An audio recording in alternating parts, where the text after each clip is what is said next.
Welcome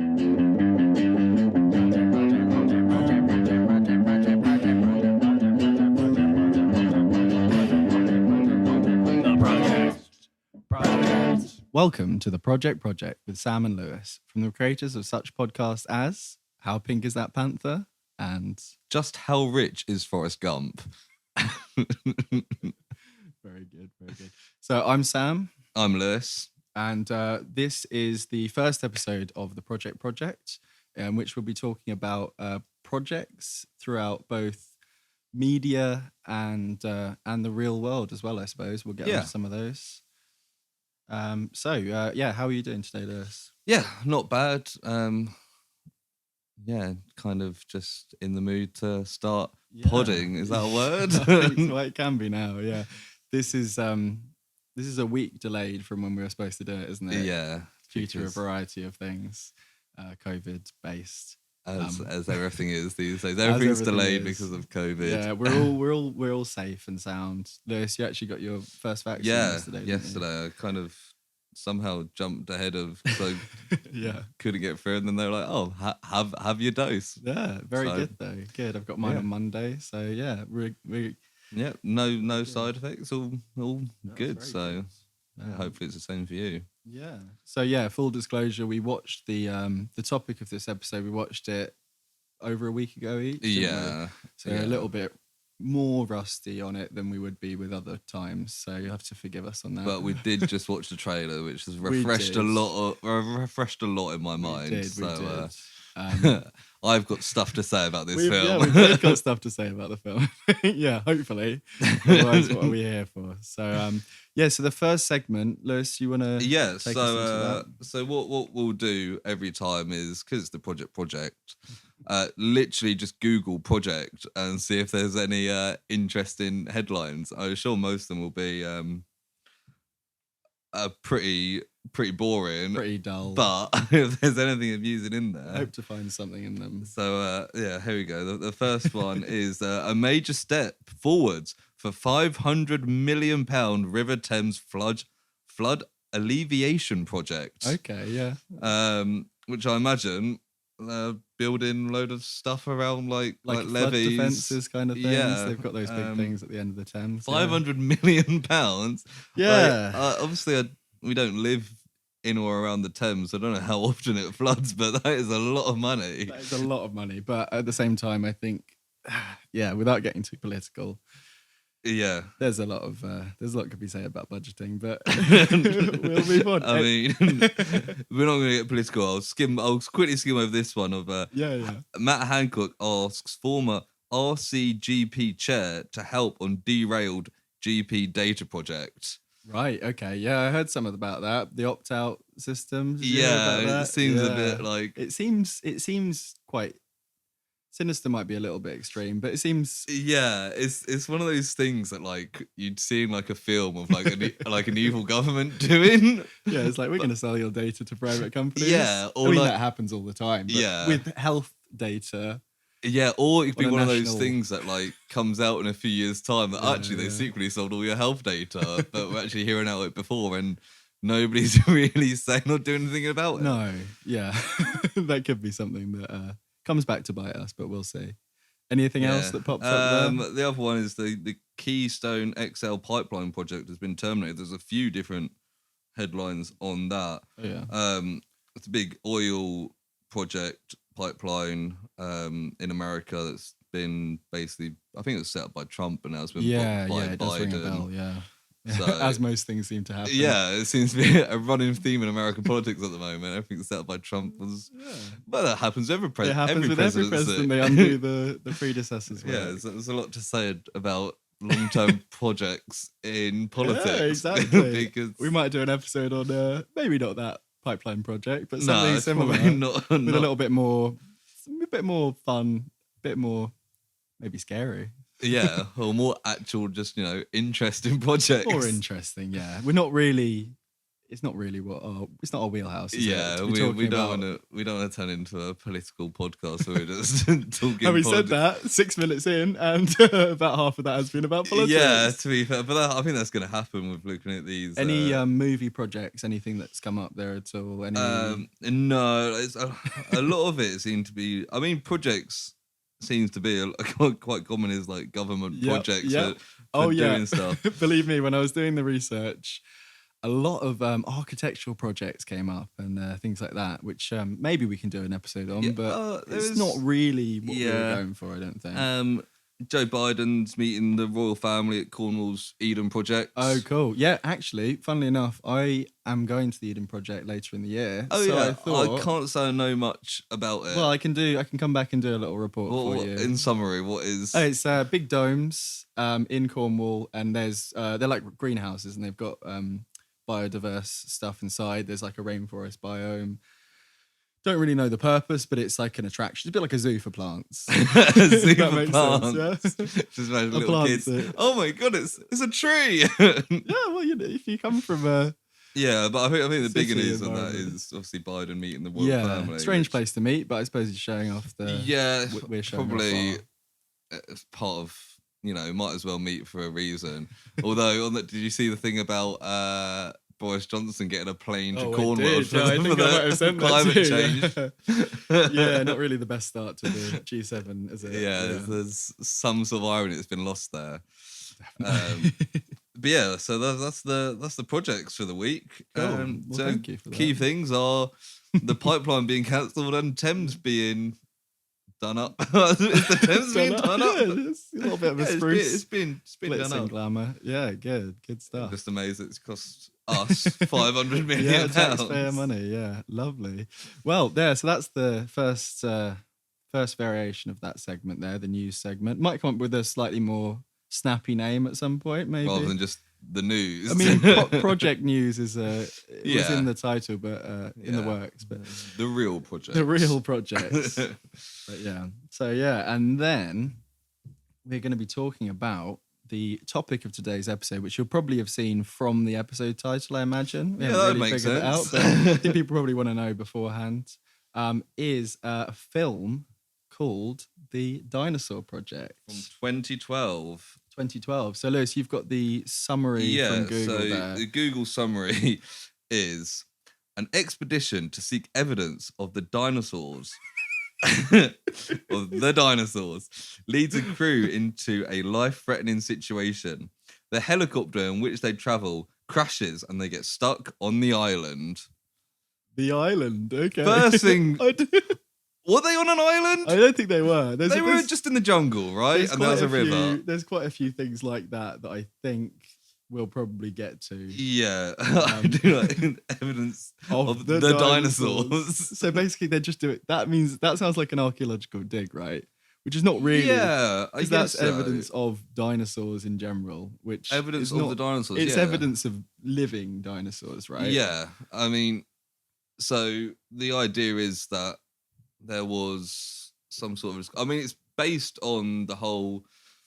They mention the African equivalent of the Loch Ness Monster called Mukele and Bembe. That's it, yeah. That's it. Which is, the African version. And they're like, oh, there might be more. Let's go find out. And it's led by a guy who's basically like a... he's like a general... explorer guy, isn't he? Yeah. I'm trying to think of I was going to say he's kind of like an English Alan Grant, but like an English. He's dressed like a Indiana Jones. Alan Grant is just an archaeologist. I was thinking who's the guy that drinks his own piss? Oh, Bear Grylls. Bear Grylls. Yeah. He's like a Bear Grylls kind of guy. A bit grumpier. Yeah, but he seems to be that kind of level of fame and totally. And stuff. Apparently big in Japan, as we find out at some point. Do you remember? Oh, that must have washed straight over me. Yeah. So so that's what Google tells us it's about anyway. You'll find out what we think about it. Have you got any numbers for us there, Lewis? Yeah, so it wasn't a big film and I couldn't find the budget for it.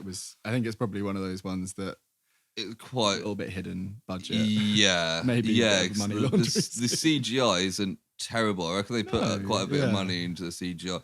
And I think I read that director Sid Bennett is more of a CGI guy. That's right. I think it's not Walking with it might be Walking with Dinosaurs, something like that. He's done lots of dinosaurs stuff. Prehistoric Park he was involved in, which was like the weird spin-off of from that unknown budget. But they also filmed in South Africa. They did, which may have topped up the budget a bit.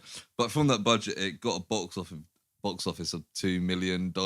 Okay, yeah. Which I mean, it's not great. I mean, it's not great. Like it was in cinemas, wasn't it? Theaters, yeah, for like an amateur film, it's not terrible, but like there is some production in this. Yeah, definitely. It's not an amateur film. It's not like a bunch of mates who went with their camcorders. Well, that was one of the things that surprised me initially. I mean, we'll move on to kind of moving through the plot, I think, in a bit. But I was genuinely surprised about the quality, in inverted commas, of the film.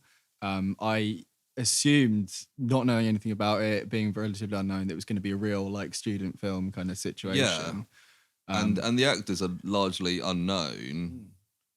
So it's just maybe because of his CGI background, he had connections and wanted to, I think so. to do it mostly based on that. The same guys that he'd used before. Yeah, but what's the Rotten Tomatoes? So, have you looked at the Rotten? I haven't looked at. What would you guess is the Rotten Tomatoes score for this? I think immediately it comes up. Maybe I did see it. Maybe like 20 something. Yeah, I probably saw it earlier. It's 29%. Oh yeah, no, I've got it up here now that I. Which I mean, it could be worse. There's lots of high budget films that do get worse than that. Totally, yeah. But then also the audience for this is probably much lower. That will affect. I think it was the audience score was just under like 20 to 25%. I reckon there's some people who are just like, I like dinosaurs, so yeah, which is kind of part of the reason we chose this as the first one. Yeah, because dinosaur films are cool. Dinosaur films are cool. Both fans of Jurassic Park, which maybe it tainted our view a little bit. If you weren't such a dinosaur fan, maybe this would be more palatable for you. I mean, we'll get on to how we feel about it. Should we move on to that? Or have you got something else last review-wise, IMDb, which obviously just user reviews, has got it as a 4.6. Okay.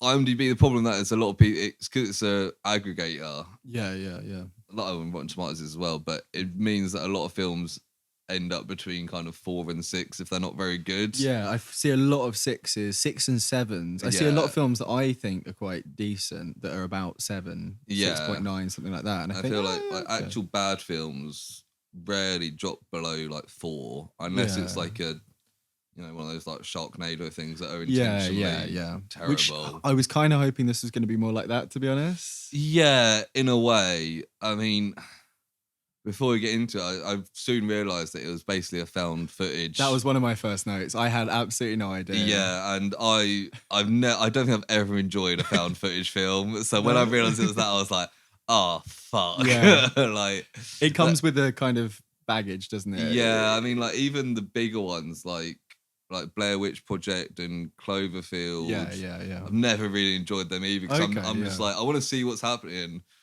but like it's just shaking all over the place. And found footage films are rarely for me. So when I realised that, I was like, okay, lower expectations. Totally, yeah. I think actually, I imagine that the title is a play on Blair Witch Project, which we are going to be doing an episode on at some point, maybe with a special guest. We'll see. Not anyone from the film, not that special. Or we could try.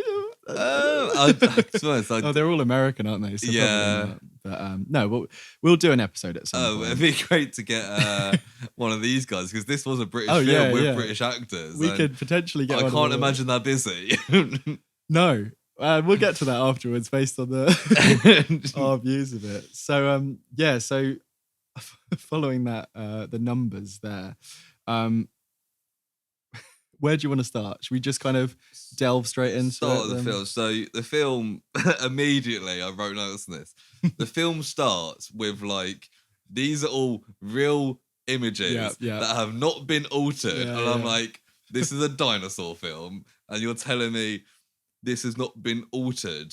Yeah, I mean, it's the classic, what was it, paranormal activity based on a real thing. But I swear, I may be misremembering, but it didn't even say based on a real story. It was like, these pictures have not been altered. I'm this is true. That is a lie. Yeah, I mean, as soon as you see a dinosaur, they're well done-ish, but like, considering the unknown budget, but considering it's not a big film.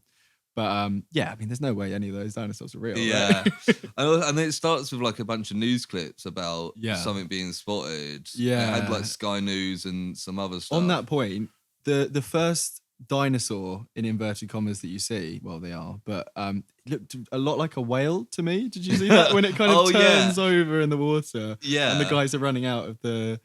And me and Amy were watching it together and just went, Is that a whale? They just repurposed a bit of footage there. Yeah, I mean, it's kind of flashing and going quite quickly. Yeah. I was just, in my head, I was like, no way have Sky News like approved their use in this film.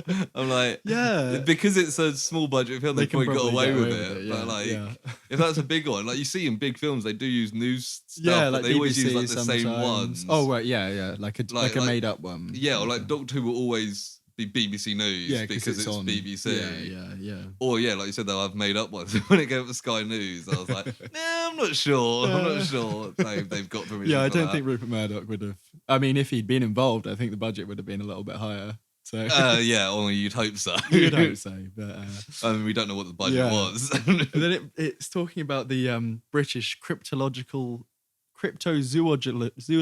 Society. Yeah, which great title. I wrote that down. I was like, it's a great name. It's complete bullshit. Even in the trailer, that's what I was pointing out just a moment ago. It flashes up as a logo, their kind of crests, as if it like trying to have this pretense because they introduced the British cryptozoological. It's really not easy. But they introduced them as part of the like. This is the real story. Here's the news. They introduced them as part of that. So it's like, as if it's real news footage. As if it's a real thing. And I was like, I'm pretty sure the Cryptozoological Society is not a real thing. I don't think that's anything at all, no. I mean, it might be now. I mean, yeah. But what does it even mean, cryptozoological? Well, actually, funny enough, I've been listening to some podcasts about cryptozoology, and it's effectively made up creatures or mythical creatures. So Bigfoot is like the big crypto. That makes sense, because they talk about like the Loch Ness Monster and Mukele and Bembe. Yeah, anything like that. Even you could put, I suppose, it's more modern myths, I suppose. So something like a werewolf is more, what would you call that? Like a folklore, something like that. It's more moving into like Bigfoot modern. And a Yeti. Bigfoot, Yeti. Is it Chupacabra? It's like the Mexican, South American monster. Yeah, some sort of strange monster.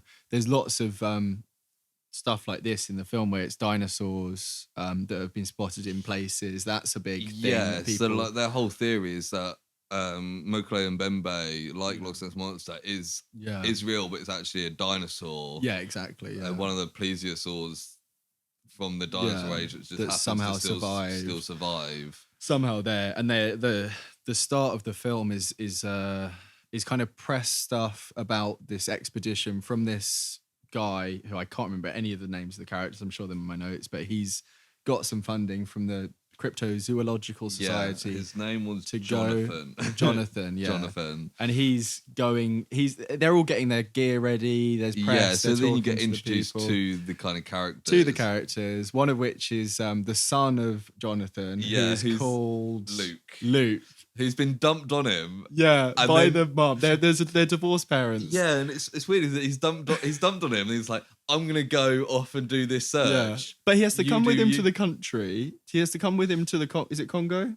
Yeah, he's come with him to the Congo, but then someone's gonna then pick him up, like the sister or like the aunt or something. Yeah, gonna pick him up. Everyone's got an aunt in Congo. Yeah, just leave him there. And there's the very strange bit.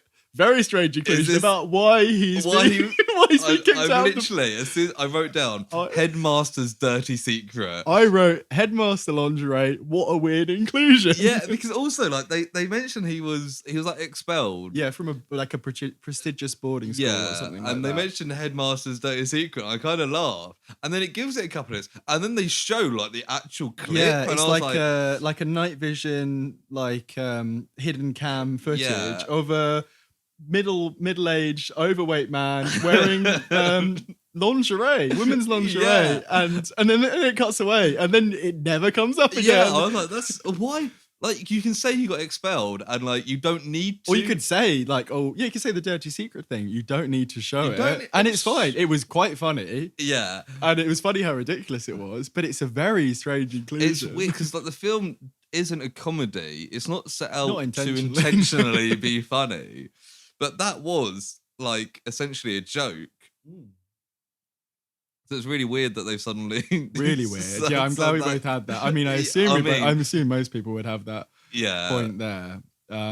Yeah. Also, so the bit when he effectively gets dumped on the dad, he's talking to the camera. He's like a tech wizard, isn't he? He's got all these really expensive high-tech loads cameras. of these GoPros that seem to just stick to things, and they're all wireless, and they can all go into the same hard drive that's in his backpack, and the range is like a mile or something like that. They're all wrapped up. The hard drive's wrapped up in bubble wrap. It's all wrapped up in bubble wrap, so it's all safe. And he is filming himself talking about how his dad's this big guy, and we're like, okay, obviously you're going to be one of the main characters. And then he starts unpacking his dad's bag. That he's carefully packed. He's pulling all his and he's just going, oh, pants. Yeah, he pulls it, and then the dad walks in. And he's like, "What the fuck have you got all my?" He's like Luke. And then like he's like, "Oh, I'm not doing anything." It's like he just pulled all his pants out of his bag. Very strange. They've got a really, really strange relationship, and it develops further into the film. Those two. It goes up and down in weird ways. Yeah, we'll get to it as we go on. But it's made up from the start that Jonathan, the dad, is a dick. He's a dick. He's like an absent father. Yeah. The thing about the Japan thing, he mentions later on, he says, you're really big in Japan to his dad. And he says, that's the only way I can keep track of your adventures, by watching them through Japanese websites, I assume. Yeah. Even though it's the British Cryptozoological Society. I think it's just a play on like big in Japan, really. I don't think it's really supposed to mean anything.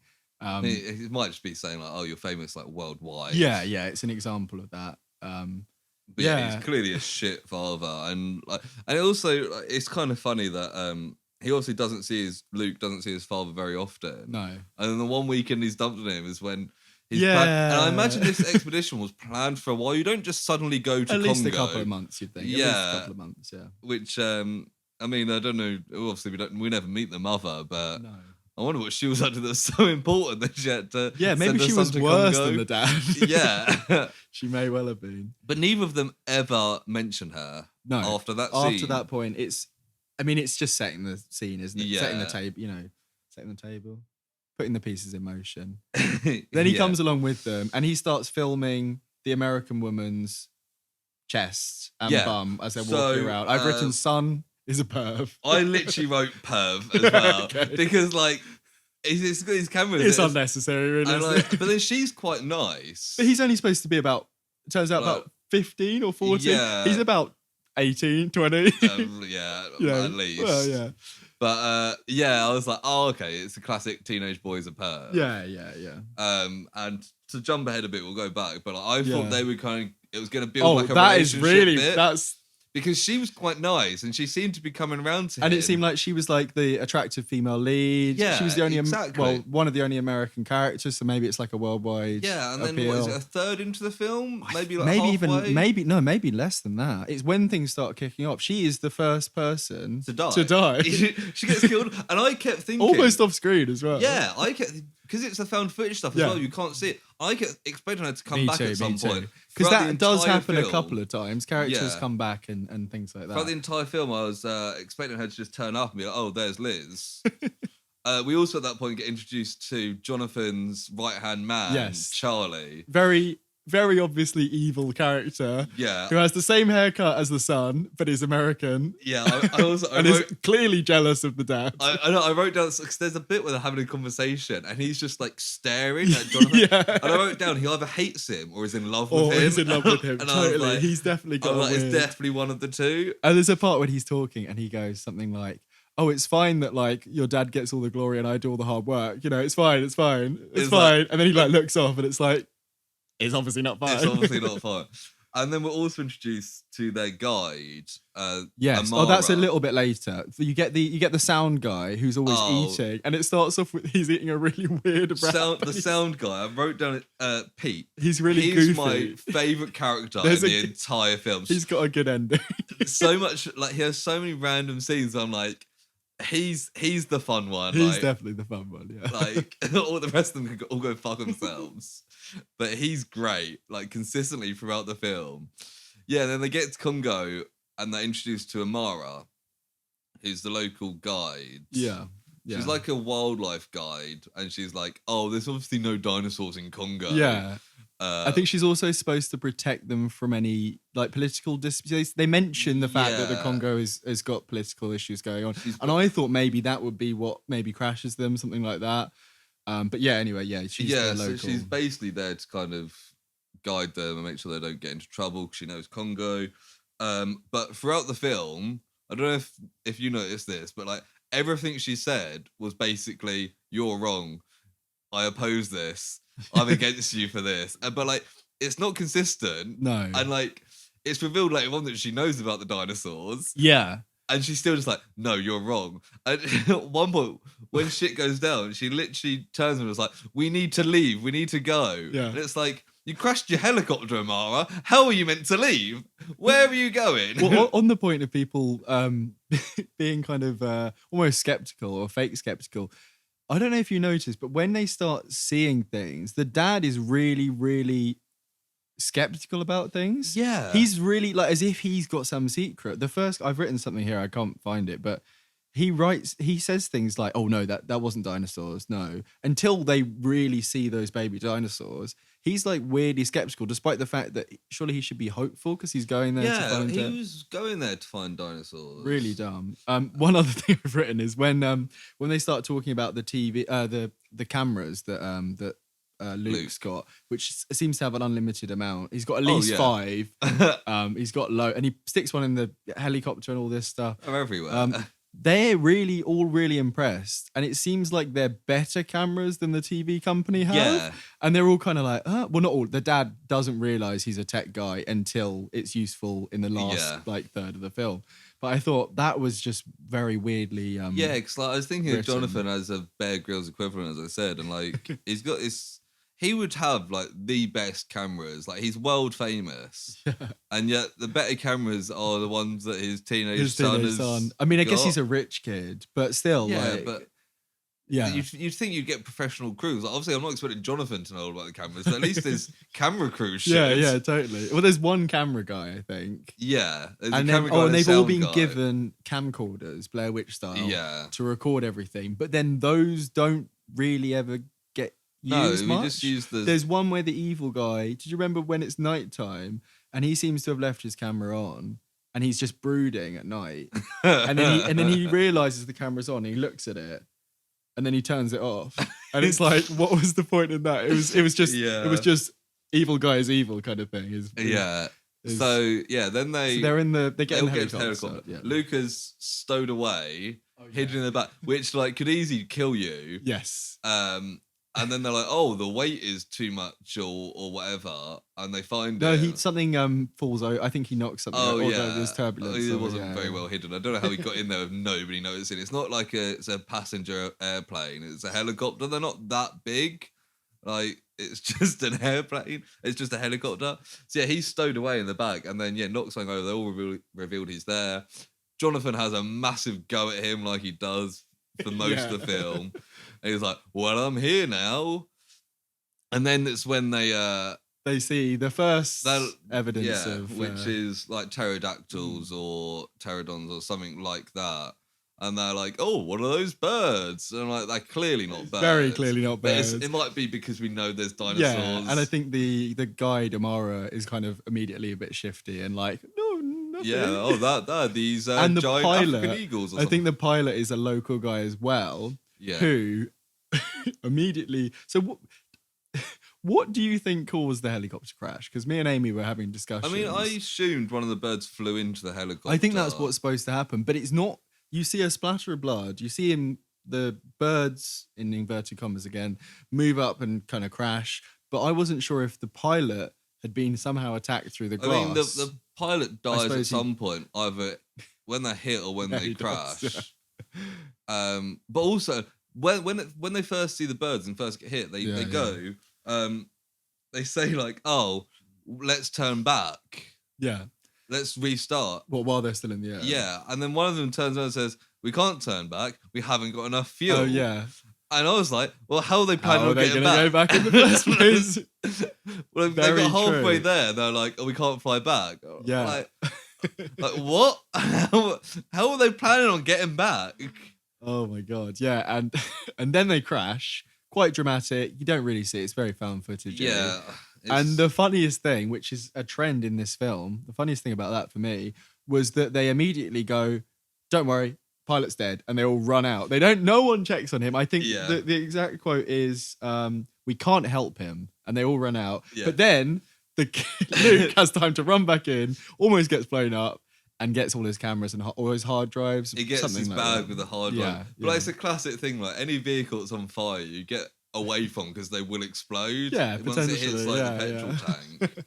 He's like, no, just in time for him to get in and grab his bag and run away again.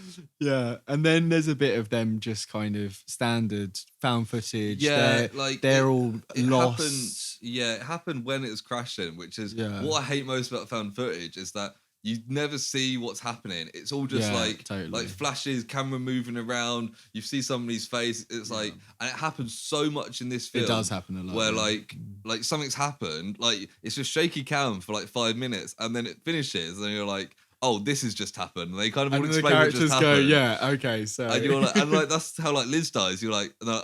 Well, that's the next bit. I mean, we're skipping ahead a little bit because they go to the little village. Amara's being a bit shifty. They spot the village when they're flying over. Oh, do they? Oh, yeah, because they say, "What's that?" or something. Someone's and like, she's like, "Oh, it's like one of those untouched tribes." That's it. Yeah. We won't go near them, and then they get there, and there's no one there. And they get there, and I thought it was funny that I think Liz goes, "What happened here?" And it's like, well, none of them know, so it's like they're asking that for us. Yeah. And then they stay the night there.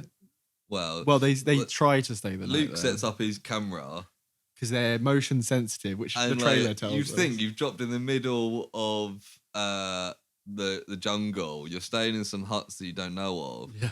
Of course, you set up a camera. Yeah, like even just for general. A couple of them were like, "Oh yeah, it's good." And but then like, his dad was like, "Oh, that's dumb." Like, shut up, Luke. Yeah, literally half his lines could be "Shut up, Luke." It's like, of course you set up a fucking until camera. he has his revelation that his son is good at technology and a human being, basically.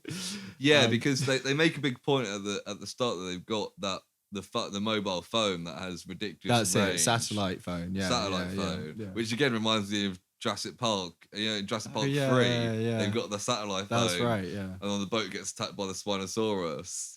And he just calls. I don't think I've seen that since I saw it in the cinema. He calls, as a child, probably 2001, something like that, 2002. Alan Grant calls the woman from the first one, but the kid. That's right, up, and he goes through, but he puts the phone down because he's watching Barney the dinosaur. Yes, and I think he's playing with dinosaurs as well. It's very like. But yeah, the satellite phone. It's the only time I've ever seen a satellite phone used. Maybe it was a reference. Because it is a dinosaur film. Maybe. I feel like I've seen one in something again recently, but maybe it's just that. But anyway, in the crash, the satellite phone gets broken. Yes, that's right. So when they stay the night, Luke's like, I can fix that. Yes, that's the and start that's when they of kind of have the realization that he's good with technology. He's good with technology, despite the fact that he's brought hundreds of cameras with him. Yeah, he's brought more technology than the camera crew. Yes. And I don't know if the camera guy... No, the camera guy is still alive for a little bit longer. Yeah.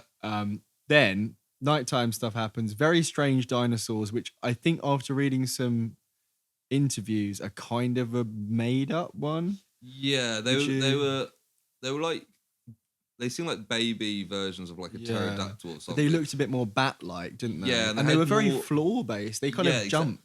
Which made me think they were like babies. Yeah, but they didn't have like a beak like a pterodactyl. Almost like a weird, like a vampire bat face kind of thing. Yeah. Yeah, so like hundreds of them attack the. Hundreds. It's a ridiculous amount. Like they suddenly start because they see them on the footage. They were woken up by that. And then one of them starts smashing through. They have to suddenly, for some reason, run out of the safety of the hut. Yeah, I think the motion camera picks up a bigger thing as well. Might be, yeah, going past, or it might just be one of the. It's one of those found footage. It's very unclear about what's fucking happening, which is why I fucking hate found footage. Yeah, and then in that commotion, I think you kind of see Liz, who's the American woman, who you think is going to be, the classic final girl trope. Often it's the attractive female lead who survives it, a la like Alien, countless other horror films. She gets pounced on. But because it's found footage, you kind of see the one shot of her getting taken down, and then the camera goes away. And you don't really know what's happened, but they're all just running away. And I'm like, are you just gonna leave her? Because the character, as you said, that's been built. You expect like the kid or something to run back and fight off these dinosaurs, save her, and then they fall in love. And then it's something like, "Where's Liz? She's gone." Yeah. And then it goes to the next day or later. And she's never mentioning it. And they I thought he said, "Rest in peace," I guess. But Amy wrote it down. Not wrote it down. Amy took it as "Rest in peace, Liz," which is still very funny. Yeah, the sad boy says, "Rest in peace, Liz." Was it that night, or was it later in the film, where Pete, either the sound guy or the camera guy, pulls out the dinosaur top trunks? I think that's a little bit later on, because I've got it a little bit lower on my notes. Yeah. Oh, I've got here, why is the dad being so skeptical? Because at this point, he still refuses to believe that it's dinosaurs, despite the fact that he came there to find dinosaurs. Fair enough to look for a different dinosaur, but still. But it's also, I think part of it as well seems like he's only skeptical because they were found on Luke's cameras and he doesn't like Luke's cameras. Yeah, that's probably like true. If somebody else spotted it, he'd be like, that makes sense. But like, he's such a dick to his son. He's like, no, it must be bullshit.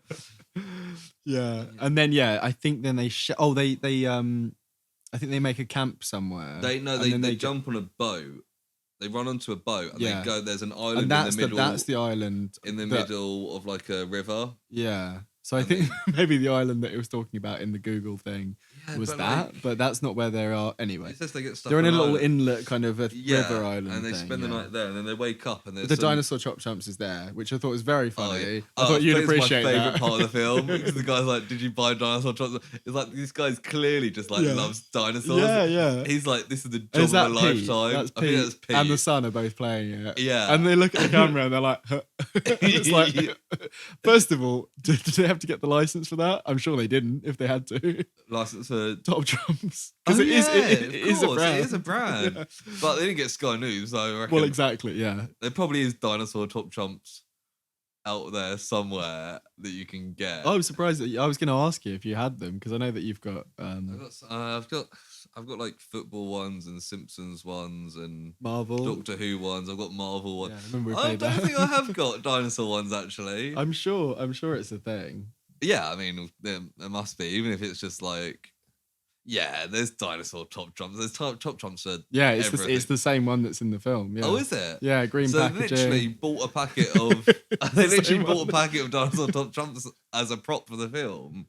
Oh, I think there's multiple ones. Yeah, there's 2 different covers. There's National Geographic top trumps dinosaurs, and then there's just top trumps dinosaurs.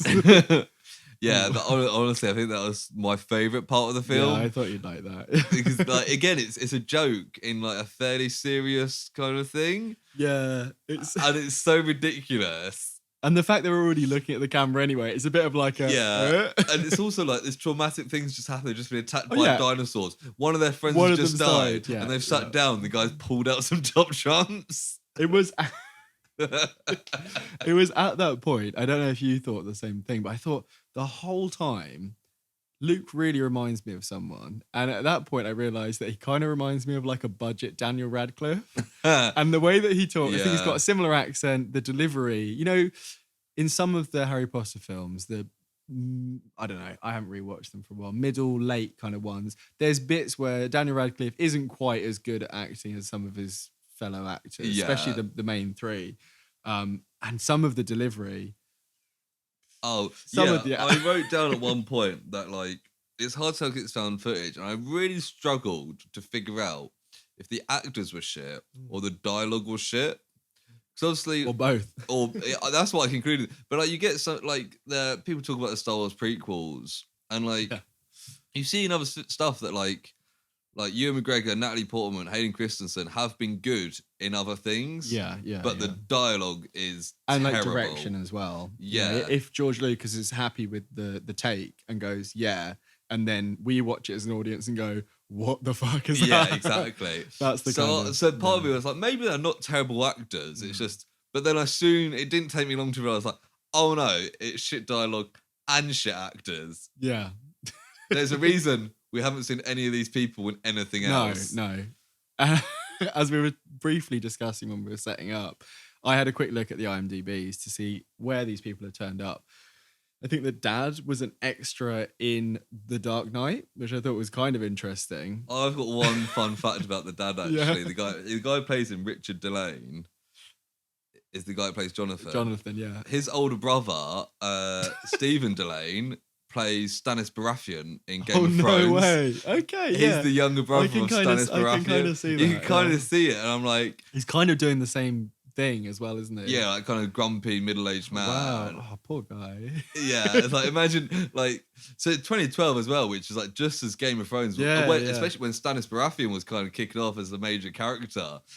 And his older brother's in like the most popular TV show in the world, and he's making the Dinosaur Project. Well, maybe he thought that was going to be the start of a series of films, because it kind of ends in a bit of an open way, doesn't it? I mean, we're way ahead, way away from that. But so yeah, back to the story. So now then this there's island, the baby.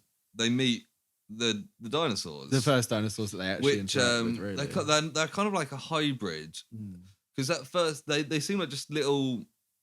You know the compies in Jurassic Park, kind of like a little bit bigger than that. So then they have a bit raptory, but like friendlier looking. Then they have like the fan things come out from the head, which also in Jurassic Park, the ones that what's that? Dilophosaurus. Dilophosaurus, yeah, and the spit as well. Yeah, but the spit is done in a whole different way. The spit, in Jurassic Park, the spit comes from the fan, and it's like poisonous ink that blinds. Nedry. Nedry, yeah, when he's trying to steal the stuff, yeah. But in this, it kind of goes out, but doesn't do anything. And then the dinosaur kind of like spits. Are you sure it comes out of the fans in the thing? I think it does. I think he spits it still.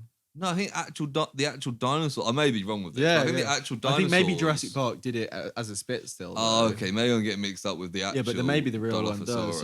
Yeah.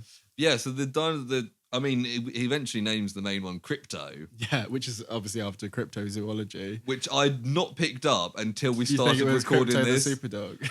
No, I just thought Crypto because like cryptocurrency. Yeah, pretty much. It's way ahead of its time. He's an early Bitcoin adopter in 2012. Yeah, it was only 20 minutes ago, or whatever, we were talking about the British crypto. Yeah. I was like, oh, wait a minute. That's why he's called Crypto. Oh, man. And they kind of play around. Yeah, he's friendly. He's essentially a dog. Yeah. He fills that kind of role, doesn't he? So like that is they bond. They feed him. So they've got masses of sweets with them for some reason. All these candies and stuff. I reckon that was Pete with his dinosaur top. It was probably trunks. Pete. Pete seems like a bit of a stoner kind of guy. He's eating a sandwich or a wrap the first time you see him.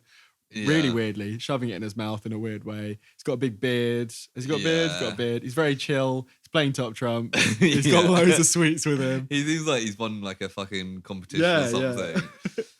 And they feed the dinosaurs the sweet, or mainly Crypto, and then they decide to put one of the many cameras on the back or on the front of it. Yeah, they kind of wrangle it somehow. This is also the point where Amara's like, we need to go back. Yeah. Jonathan, the dad, is like, we've lost loads of shit here. Let's reconvene. Let's go back and come back again. And then Charlie, his wife, and Luke are like, actually, no, let's carry on going. Yeah. And Jonathan's kind of made out to be a dick. So he's like, no, I'm in charge. We do what I say. But I was watching, I was like, he is in charge though. Yeah. And like he's done this before. Like you should kind of do. He comes across as a dick, but like I'm kind of like, you kind of should, but then Luke and Charlie are kind of secretly together. They've got like a bit of a weird bond. He's kind of taking over as the father figure. That's when you find out he's 15, which was vastly... 50? Yeah, 15. Oh, I was going to say. The kid's 15. And he keeps ruffling Luke's hair all the time. Every time he's like... and you're like... And he looks really uncomfortable every time. And I think, stop. I've written, stop ruffling his hair. But then they stick a camera on Crypto. That's right, yeah. And you see him kind of go off. He swims a bit. They lose focus a bit. And then they get to a hole in the ground, which is the gateway. Yes. That's a very strange And we'll get to the gateway later on because I've got opinions on the gateway. I'm not 100% sure what they're going for there, but yeah. But yeah, it goes to the gateway. And then they're like, oh, we should follow the dinosaurs. Yeah. And at that point, they get in the boats. Yes, there's a lot of, from that point on, there's maybe only two. It felt like a lot of being on the boat being rocked by unseen things. Yeah. Very found footage, like you said. Them going, and then splashes. You never see anything. Well, you see something later, but there's at least two bits where it's just, it's just, and then it's boring. Yeah, they go down. Yeah, they go down and there's something happens. Yeah. And it's all found footage again, so you have no idea what's going on. Yeah. All this shit happens, and then it turns out the boats are separated. Yeah, there was a cord rope between the two boats. And Charlie and Luke are on one boat, and you see them at one point, a boat going like along, and they're like, oh no, they're lost. And I'm like, they're right there, you can see them. There's like because they found out where Crypto went, which they see a bit of another dinosaur, a big dinosaur, down this whole passage. Charlie wants to go there, but he tells Luke that they should not tell the dads about the footage because it would be better for another. It doesn't really make sense, but he's secretly plotting to take them down. Which is when you start being suspicious of Charlie's. Well, when you're supposed to start being suspicious, I think we're all suspicious. Yeah, almost immediately. He's a weird guy. He's furrowing his brow and he's got funny. Yeah, but so then they go the other way, and then like 2 minutes later. They're lost. They're lost for a little bit, and you think, oh right, they're separated, two different groups. There's a thing about the water being really deep. He goes, oh, it's cold water, so it's really deep. And it's really dark, and it's all a bit like something's gonna happen. Yeah, and then he Jonathan goes, Luke, and then he comes back around the corner. And I'm like, I thought you went completely different. And the river was like supposedly taking them away. And Amara's going, don't worry, leave them. It's another moment where they go, he's gone, leave him. Yeah. There's so many times where like they separate and it's like, oh my God, we're never going to see them again. And then literally 2 minutes later, they're together again. I think it happens again after the next thing. Yeah. And then we get, when they reconnect, is the big moment. Yeah. Where they finally find... Yeah, because there's a whole thing where they say it's either a plesiosaur or a plesiosaur. Is that right? Yeah. And they make a big point about one of them is aggressive and one of them's not. And I was thinking at the time, well, it's going to be the aggressive one, but it actually kind of twists. But they also make a point of like where you see one, you see the other. They kind of go together. Okay, right. But also they kind of missed that bit, to be honest. They do quite a few like fake outs. So they've got the bit of Luke like putting his hand in the water, and you're like, his tension's building. He doesn't want to paddle with his hands. Yeah, and then nothing comes, and then 30 seconds later, a dinosaur appears behind them, and you're like, the tension kind of comes. Yeah, it goes away, I think the dad and then it appears. Turns up after the paddling thing. Yeah. So the tension's cut.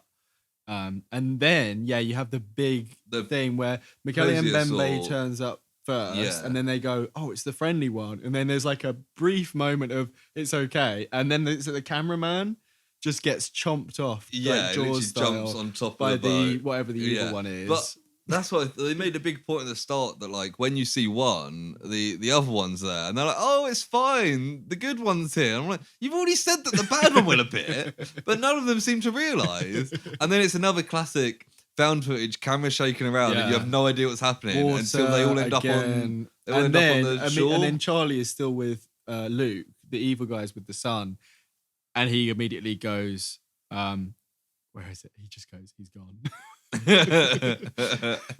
And you're like, okay, well, maybe he is, maybe he's not. And then they go off on their own little adventure, and Charlie is very obviously leading him down the path that we saw the dinosaur go. To credit to this film, when people die, they usually die. Yeah, I was kind of, But itself is the sort of film where because you never see definitively them die, you kind of half expect them to come back, so you're kind of surprised when the dead characters are actually dead. There's only one character that you see actually die towards the end. The rest of them... Yeah. It's all pretty much off there's also a bit on the boats where I think I can't remember what exactly what happens. But Luke gets like hit. Describes the film quite well. Yeah, pretty much. Because Luke gets like hit or something, and he turns. He's like, "Charlie, it bit me," and it's the whole bit. Oh my and god! Like for like 30 seconds, I was like, "They're doing Charlie bit me." Yeah, totally. And I was watching it. I was like, "Oh my god!" Like they've been up like a mid 2000s YouTube video. I almost wrote that down. I literally just wrote down, Have I got "Charlie bit me." No, I haven't got it on here. Because like it was so like Charlie bit me. But it wasn't. It's like Charlie, he bit me. Charlie, it bit me. It bit me, Charlie. And it's like, what? That's definitely intentional. It's got. It must be. It's got to be. And then what? Then they carry on their path. Yeah. He fixes. So the whole time he's been saying, "Fix the sat phone. Fix the sat phone." Charlie's been drumming it into Luke. And then it kind of skips ahead a little bit. I think they kind of go along the trail. They get to the part where there's a big drop down into the real. This is the gateway, I think, isn't it? Yeah, so this is where it gets to which where doesn't really make. Okay, yeah, you go because this is where crypto. we both got things to say about this. Yeah, so I'm gonna do the whole gateway bit now because so this is where crypto went down the hole. Now this is the gateway in the footage that we saw, they're like, "Oh my god, this is the gateway," and Charlie pushes Luke down the hole. Yes, he has his real like bad guy moment. Yeah, he takes the sat phone, pushes him down into the which water. is weird because on one side he's trying to kill him, but on the other side he wants to go through the gateway. Yeah, so surely he's got to go down there after him anyway. Yeah, but then also what really confused me about this fucking gateway. Yeah, he goes through the gateway. Yeah, this is what I was thinking. Charlie goes one way, and then you also find Jonathan, who's not, and they all meet up on the other end, and it's like, is this a gateway? Is it really a gateway, or is it just a hole? I think that's what it is. Because also, if you think about the fact that both those two aquatic dinosaurs are in the river before the gateway, so they didn't come through the gateway because the gateway is a hole in the above land, and then when they get to the bit with the dinosaurs, which is there's big plains and forests, that's not all contained. The flying dinosaurs would never have been contained in there, so they've not come out. Something we've missed here is the fact that Amara mentions at some point that deforestation has supposedly pushed them out of their habitats. Yeah. Is the deforestation happening in the gateway, or is it... Because if it's happening outside the gateway, why would the dinosaurs leave? There's a lot of the gateway could just be like a symbolic, answers. Oh, this is the way through the valley or whatever. But that is not how they present it. Well, they kind of make a point of present it as kind of a magical thing, like the door to Narnia sort of thing. Absolutely, is how it's presented, but it's not. As if it's just a hole in the ground. It's just a hole through, and as you say, Charlie goes a different way round, and Jonathan goes a different way round. I don't know. They might go. But we don't see. We don't see. Yeah, because when I was watching it, we were talking, me and Amy, about whether it was supposed to be some sort of time portal, like Primeval. Did you ever watch that? Yeah. Something like that. And I thought that would have actually probably been more interesting. Because maybe it was some sort of strange... And it would explain why there's dinosaurs there, because they may have come through the gateway from 65 million years ago. Maybe deforestation had somehow opened the portal. Yeah, you could have done some stuff like that. That would have been cool. Yeah, and then Luke has his Blair Witch moment where he talks to the camera dramatically about all that's happened, which I think we just saw at the start of the trailer. Which is him basically recapping the plot for people who can't follow the found footage. Yeah, and for the use at the start of the trailer. Yeah. He's like, "Oh, Dad, I've really enjoyed my trip. Have you?" It's good that we had this trip together. He's like, is it? Yeah, and then what happens after that? So... I'll be honest, I stopped making notes. I didn't stop making notes. I've got a couple more, but I wouldn't say I got sucked into the plot. I just got tired of writing about everything that happened. So after that, Luke decides to go off and Charlie kind of follows him, even though he's tried to kill him. Yeah. And there's a bit where Luke gets surrounded by the little flying dinosaurs again.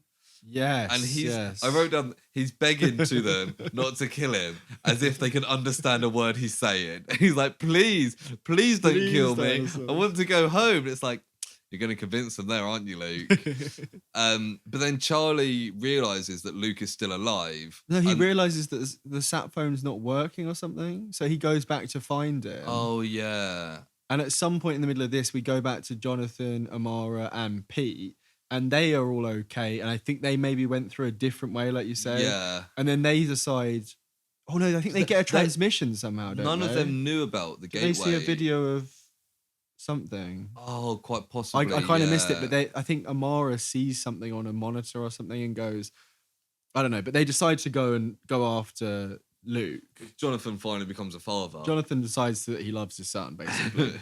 And then they find Luke. Is that right? No, there's the whole bit first where Luke is Amara hiding. Amara doesn't come. No, that doesn't happen. That's after, because Amara doesn't come with them. So it's just Pete and Jonathan, and they run up when Luke's being surrounded, and Pete has his moment where he gets his boom mic out and starts. Oh yeah. Again, Pete's great. It must be before that when Luke is like hiding, and you can kind of see Charlie like kind of stalking around, being like, I think that's after, because there's the Lion King moment where the dad comes off the thing.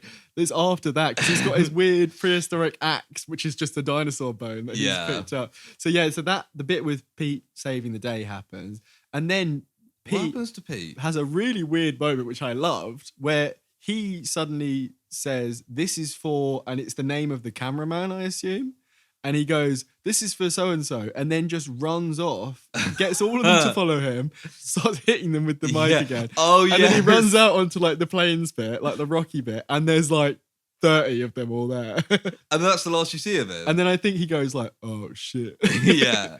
I think he's English, but yeah, he does like a oh man. Yeah. And then I think they kind of pounce and it cuts off. Then Luke and Jonathan have their reuniting. Yeah, and he's like, and they have quite it's quite good actually. Yeah, they're hugging, like I said, and he's Jonathan like, finally but yeah, they go up to the bit by they see the planes, and the whole time I'm like, why are you standing so close to this cliff? You're so close to this cliff. And they're like, look down there, there's a big drop where all the dinosaurs live. And then Charlie pushes some rocks down. Yeah. And you say Lion King moment. I literally wrote down in capitals, "Long live the king." Yeah. Because he's standing there clinging on the edge of the thing. Jonathan's like, I'm half expecting Scar to just jump over and stick his claws into him. Absolutely. And he just basically goes, "Go, go, Luke," and then he just lets go. I think that is like, if that situation, he was totally savable. Totally. Like, even if he didn't reach down, like you could turn around and like put his foot down and just hold onto a rock. Put his foot down, like he did not need to. It wasn't like he was hanging off a cliff. It was kind of like a slow, kind of curved edge. But he almost pushes himself off, like he's cliff diving backwards into trees. And Jonathan makes no effort to climb up. He's got fairly good grip. Yeah. And he never actually tries to pull himself up. No, he's just going. And he's like, "Luke, go," because Charlie's then standing on top of the hill. Yeah, like, very ominously against with like the light behind him. And he's got this big prehistoric axe, which turns out to be like a dinosaur shin bone or something. But it looks like he's just made this fuck off battle axe. And he spends ages just standing there watching whilst Jonathan's and he says something Luke like, go. I don't know if I've written it. He says something like, "Luke, I'm coming for you." Yeah. Before he was like, "Luke, we could be partners." Yeah. But at that point he's like, "Luke." he just completely lost it. And then, Jonathan, the dad, flies off, dies. Yeah. Suppose this is another one. So it's another one that's off screen. Like, he could have plausibly been caught in vines, scraped down. Again, he could have popped up again. He doesn't. Jurassic Park, they fall off the cliff when the T-Rex first appears. Yeah, totally. And they just turn up to be hanging on vines. Yeah. But no, we never see Jonathan again. And now the only characters left are Luke and Charlie. And Crypto, who comes back again. He then sees Crypto again. I think it then cuts to him being in the valley. He's run down. He's being stalked, like you were saying, and he's hiding very badly. And I think he's like breathing really loudly, or he's talking to the camera. And Charlie keeps going, "I can hear you," but like he can't hear where he is, apparently. It literally gets so close. It's like the bit in Fellowship of the Ring, where they're hiding under the branch, the roots of the tree. Yeah. It's like he's literally that close. And that goes on for quite a while. And this has got, when he confronts him, I think it's when he confronts him or when he's hunting him, it's got my favourite line of the whole thing. He goes, "You think you can hide from me? I'm a professional, Luke." It's like, you're a professional what? Child hunter? It's like, what does that mean? You're a TV guy. Yeah, it seems to be made out that Jonathan is like the best at what he does in the world. But then and actually Charlie's also... Charlie's like the second best in the world. But But then we get to the climax of the film. Yeah, I've written worst final battle ever. Yeah, they kind of have a weird nothing fight. And then Crypto... Luke tries to get up, and I think he gets hit back down. And we're seeing it all from, I think, the original camera that Crypto dropped when he went into the thing. Yeah. So it's the original. So there's happens to be a camera already there capturing a wide shot for them, which is very convenient for us. And then Crypto turns back up again then and does the spit thing he spits on Luke, but doesn't spit on Charlie. And Charlie goes something like, "That wasn't very nice," or something like that. And it turns out that the spit is good, right? Yeah.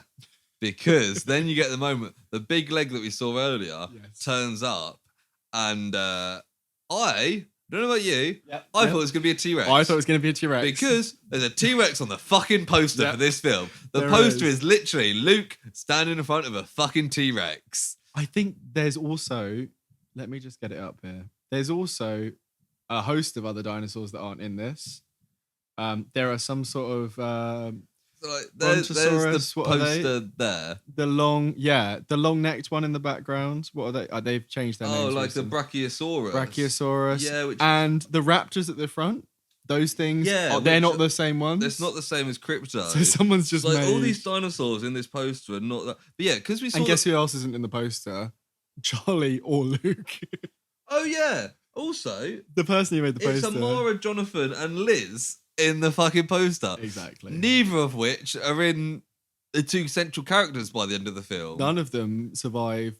Well, two of them aren't in it after about halfway. 2 minutes through, but yeah, so because it's in the big leg earlier in the film from that camera, you thought, oh, Crypto is friends with the T-Rex. Yeah. And it appears, and it's not a T-Rex, it's just a big Crypto, which it seems like it's specifically designed like it's a small dinosaur, like the Compies or the Dilophosaurus. But it turns out it's like a baby version of this T-Rex sized thing. Very strange. And then because of the spitting, it eats Charlie. Because it's something to do with marking. It's like he's not been spat on. He hasn't got the scent. Yeah. And he eats... Which I guess is kind of... It's not clever, but it's like... It's not clever, but it makes sense. It's picking up on a thread they put in earlier, so that's not too bad. Yeah. And then Luke seems to... He then decides to live in the valley. It's a funny way of putting it. It kind of cuts to him doing his thing, and he goes, "This is my final entry." Yeah, and I think that's when he wraps them all up in waterproof stuff. The hard drive. He puts the camera across the valley, and you see, which is the shot in the distance. He doesn't zoom in. It's in the distance. In the distance, you see some. There's a massive herd. There's it's basically like the shot from Jurassic Park, one of the first shots that you see. They're herding. Whatever is it? Herding? Yeah, they're herding. No, there's a line, isn't there? They're herding. They move in herds. They do move in herds. It's basically that. You see loads of flying things. It's all kicking off over there. And I think even there's probably a T-Rex in there. You can see everyone in the distance. And he goes, "Oh, I thought you'd want to see this, Dad." He makes this whole dramatic final entry, and then he puts his hard drives in the waterproof thing in the bag, chucks it over a waterfall, and just hopes that it's going to go in the right place. And then it goes back to the opening of the film of the people finding the bag. He says, "Maybe I'll see you around." To the camera. I don't know who he's talking to because his dad's dead. Yeah, and then it cuts back to the start of the film where they discovered the bag, and you're like, the start of the film's actually the end of the film. They thought they were really clever with that. Very good, very good. And then it ends, doesn't it? Yeah. So it was something like it wasn't what I expected. Like it wasn't what I expected, and it wasn't good. I didn't think it was good. No, I thought it was. The CGI was pretty good. Yeah, that was the first thing I was going to ask. I was going to say, what did you think about the visual effects? It's pretty good for like obviously it's not going to be like a high budget film, but for a low budget film, the dinosaurs looked pretty good, and they interacted with the dinosaurs pretty well. Like there was quite a lot of Crypto being stroked and stuff like that at the start. And it seemed fairly realistic. I suppose one of the things they didn't do intentionally, which is something we kind of talked about, is like dinosaurs kind of fully like attacking, like mauling people. Because that's a bit hard to do with the film. Like, I mean, it's like the in Jurassic Park, the special effects obviously look amazing, but the T-Rex is only really ever seen at night. Yeah. 'Cause it makes it easier. And a lot of the close-up stuff's puppetry as well, isn't it? Like Puppetry. massive puppets, which is obviously big budget I mean, stuff. in Jurassic Park, you can kind of see the CGI with the raptors in the kitchen scene. Yeah. But for the most part, because of the lights and stuff, and they've kind of done a similar thing here with the found footage. Yeah. It means they don't need to show the harder parts, which means the CGI looks pretty good. Right, yeah. But yeah. I did try to look up trivia on IMDb, and there was not a single piece of trivia on IMDb. I found some stuff on the Wikipedia page. So I've got a little quote here. I don't know if this is Wikipedia, but it's from the Financial Times. So some people actually liked it. The Financial Times? Financial Times did a review on it. The Financial Times did a review of the Dinosaur Project. Which maybe lends to the money laundering scheme, I said. But Financial Times said...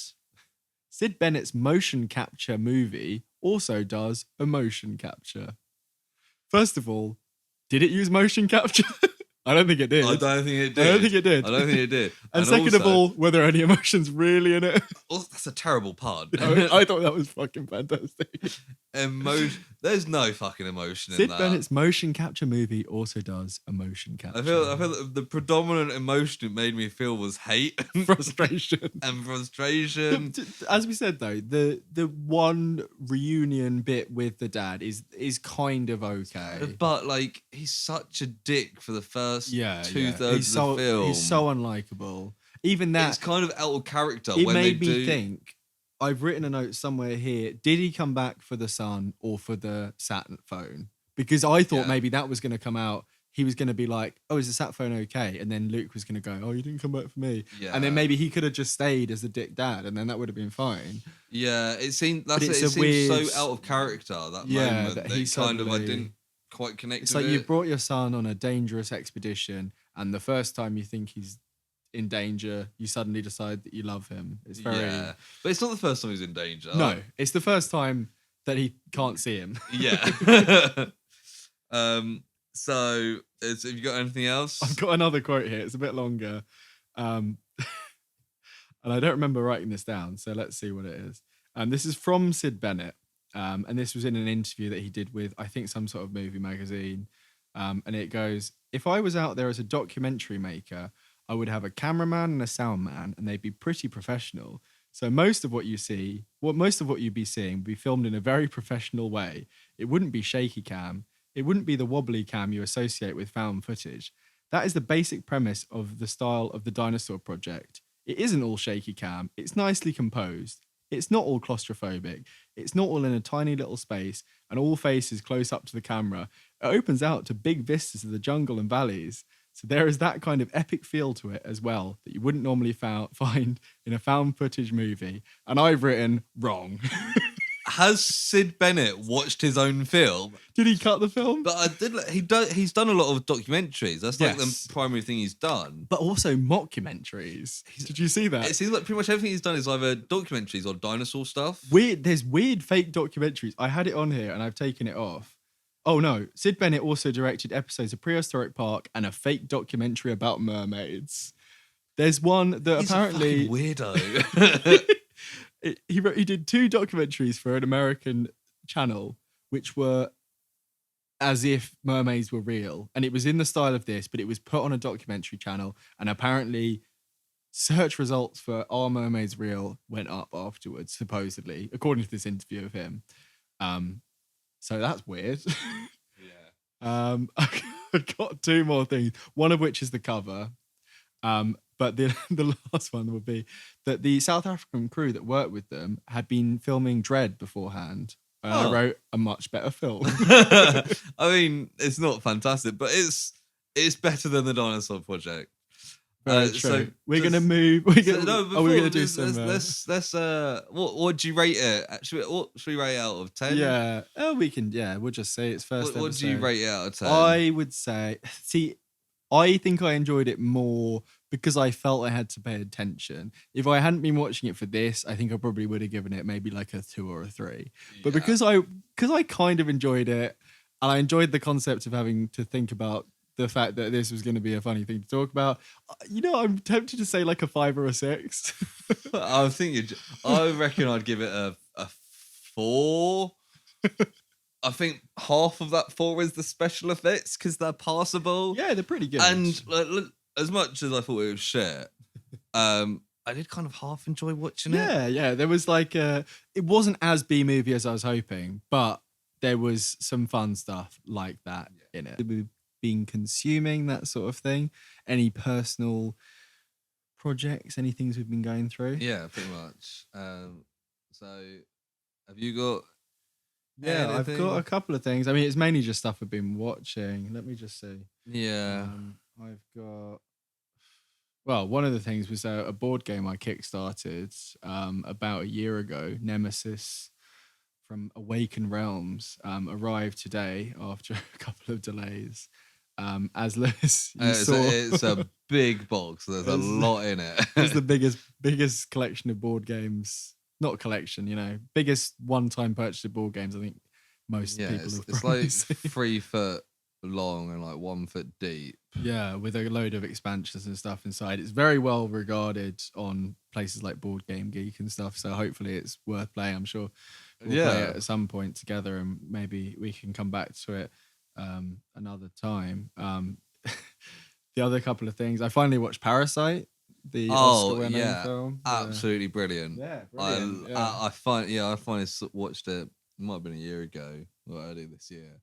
But absolutely, the symbolism in that film as well is just like incredible. Just like great stuff, clearly showing like the different levels of like Korean society, like the basement. Yeah, even their house is like living up on a hill and everything. Yeah, but like the rain, like he's enjoying it in the campsite, camping in the garden, and their lives are like fucked by it. Yeah, it's just... and it's the whole thing about he smells, and it's like.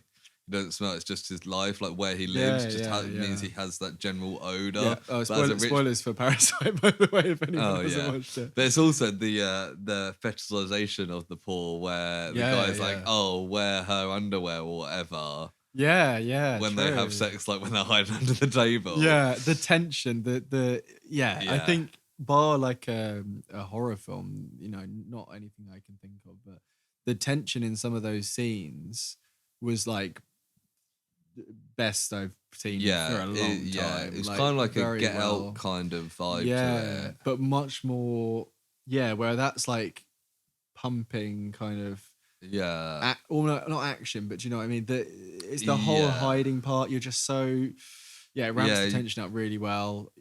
Yeah, incredible. I put it off for too long. Parasite is absolutely brilliant. Yeah. Another one. I don't know if you watched the first episode of Loki.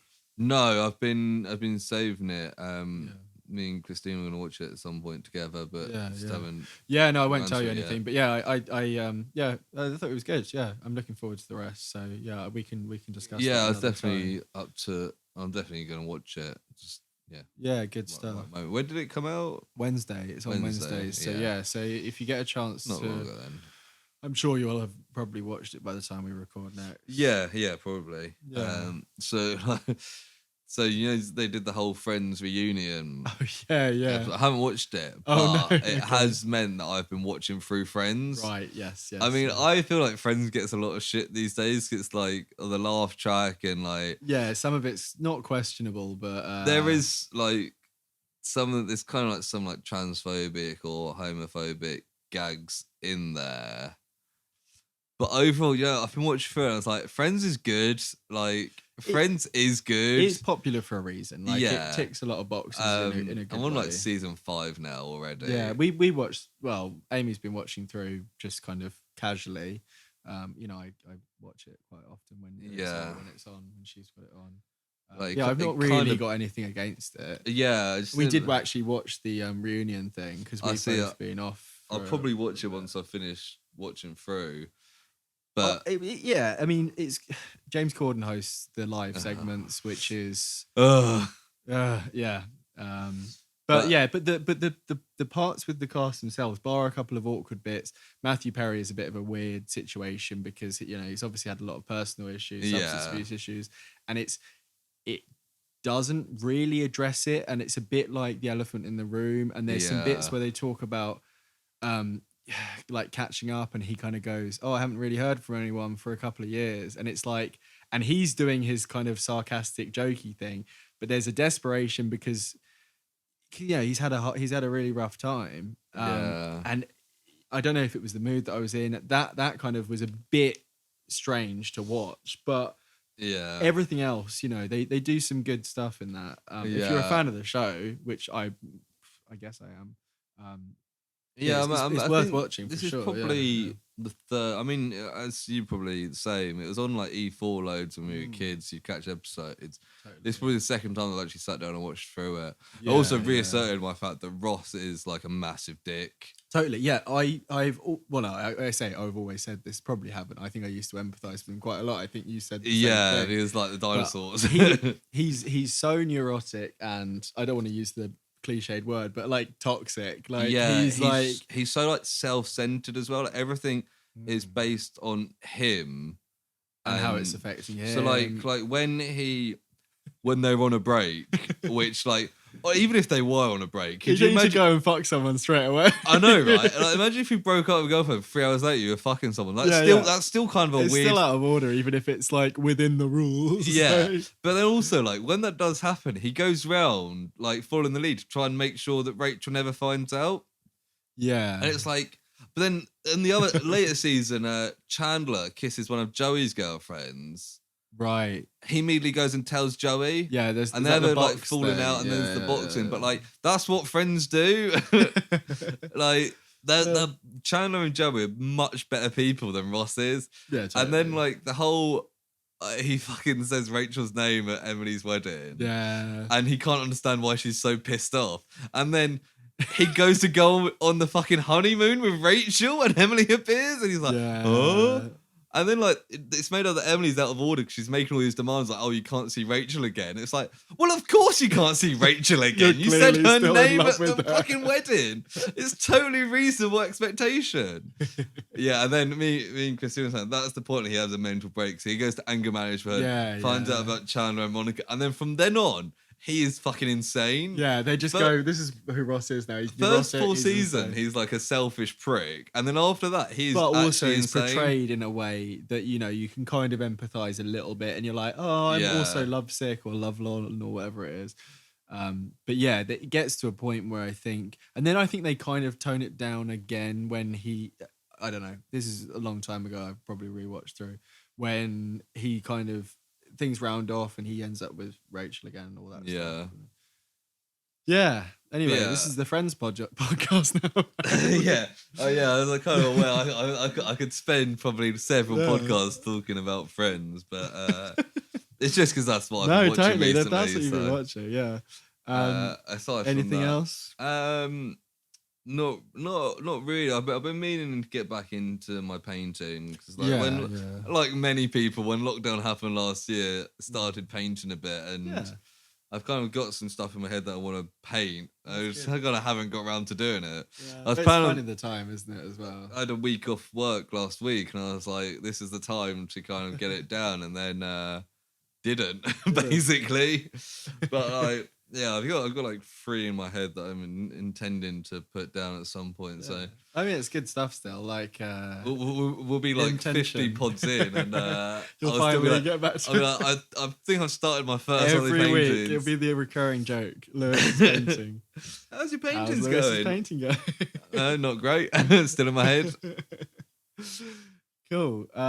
Anything else you want to add? No, I think that's it for me. Yeah, I think that's it for me as well. I think that's been nice little first episode there. Hope everyone's enjoyed it.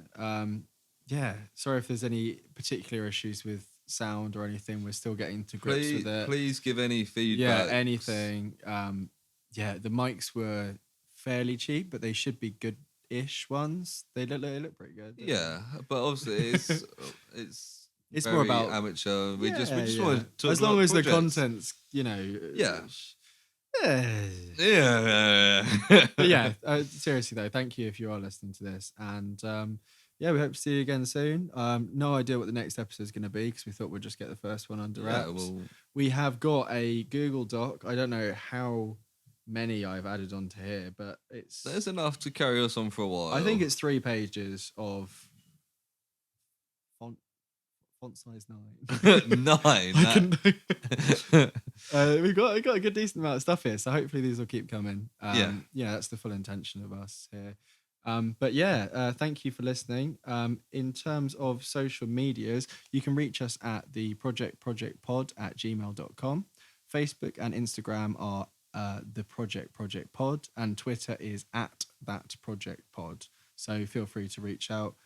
Any requests, especially if it's something that we haven't got on our list already, that would be amazing. that'd be great. Like Lewis says, any positive criticisms, or I suppose negative criticisms. Yeah, I mean, we're grown up enough. We could take people calling us dumb cunts. Yeah. And first C-bombs dropped. But thank you for listening, and we will catch you again soon. See you later. Bye.